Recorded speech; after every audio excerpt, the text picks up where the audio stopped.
നമ്മുടെ ചിഹ്നം എലിക്കണി എലിക്കണി എലിക്കണി. നമ്മുടെ സ്ഥാനാർത്ഥി തരകൻ സാർ. നമ്മുടെ ചിഹ്നം എലിക്കണി എലിക്കണി എലിക്കണി.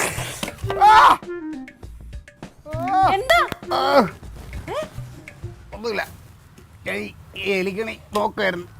അപ്പോഴേക്കത് അവസാനം വലിയ കെണിയാവും കേട്ടോ. വിളിച്ചോ ഇതിന്റെ കരുതാക്കടുത്ത് വളയ്ക്കാതിരിക്കോ? ഒരു കെണിയില്ല. കൊണ്ടുവന്നേ, അകത്തോണ്ടെന്ന് വെച്ചേ. പൊടിയും പിടിച്ച് ചിഹ്നമാണ് ചിഹ്നം. എന്റെ പൊന്നെ, ഒന്നൊഴിയുമ്പോ ഒന്നെന്ന് പറഞ്ഞ പോലെ.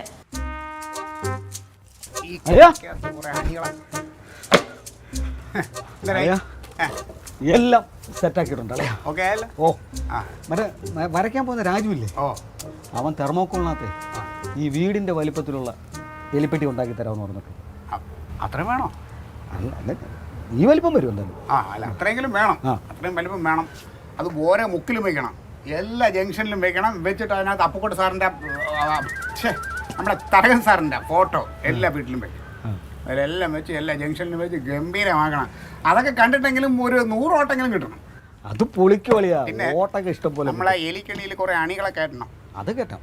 അതിനെന്താ ചെയ്യാൻ പറ്റുന്ന പൈസ പ്രശ്നമല്ല. അല്ലെ, ഞാൻ ഇപ്പോഴേ സ്കോഡ് വർക്ക് തുടങ്ങിയിട്ടുണ്ട്. അതിനൊക്കെ ഉള്ള ആൾക്കാർ റെഡി ആയിട്ടുണ്ട്. കാരണം പണ്ടേ ഒരു പേരദോഷം കിടപ്പുണ്ട്, 4, 3, 7 പേരുള്ള പാർട്ടിയിൽ നിന്ന്. അത് നമുക്ക് മാറ്റിയെടുക്കണം. കുറഞ്ഞത് ഒരു 15, 20, 25 പേരെങ്കിലും ഏറ്റവും കുറഞ്ഞ എപ്പോഴും ഉണ്ടാവണം. നമ്മൾ അതിനുള്ള സെറ്റപ്പ് ഉണ്ടാക്കണം. അല്ലേ, പിന്നെ വേറെ സംഭവം അറിഞ്ഞ നമ്മുടെ നടരാജനെ അപ്പക്കുട്ടൻ സാറുണ്ടല്ലോ, പാർട്ടി ഓഫീസിൽ നിറക്കി വിട്ടു 2 അടിയും കൊടുത്തെന്നാ അറിഞ്ഞത്.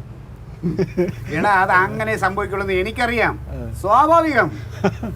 അല്ല പിന്നെ നമുക്ക് നമ്മളെ പാവൻ തരകൻ സാറും നമ്മുടെ ഈ എലിക്കിണിയൊക്കെ മതിയളിയാണ് നമുക്ക്.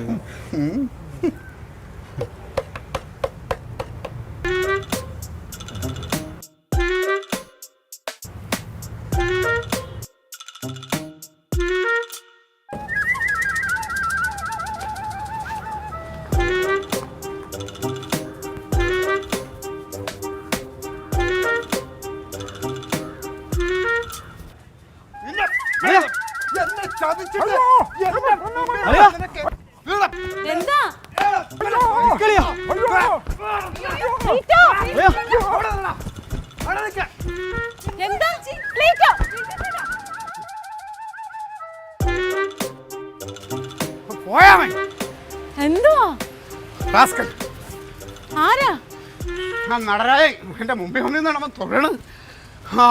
പേടിച്ചോയല്ലോ. അവൻ ഓടിക്കളഞ്ഞില്ലായിരുന്നെങ്കിലോ അവനെ എന്ന് ഞാൻ തൊലച്ചാന്. പിന്നെ എന്താ പിന്നെ എന്തത് എന്നെ ചതിച്ചിട്ടും നിങ്ങളാരാ? ഞാൻ പൊയ്ക്ക് കളിച്ചോ അങ്ങോട്ട്. ആവശ്യമില്ലാത്ത കാര്യത്തിൽ ഇടപെടല്ലേ. എന്നെ ചതിക്കണമെന്നല്ല ഇതായിരിക്കും അവസ്ഥ. പിന്നെ നിങ്ങൾ ദൈവമാണല്ലോ.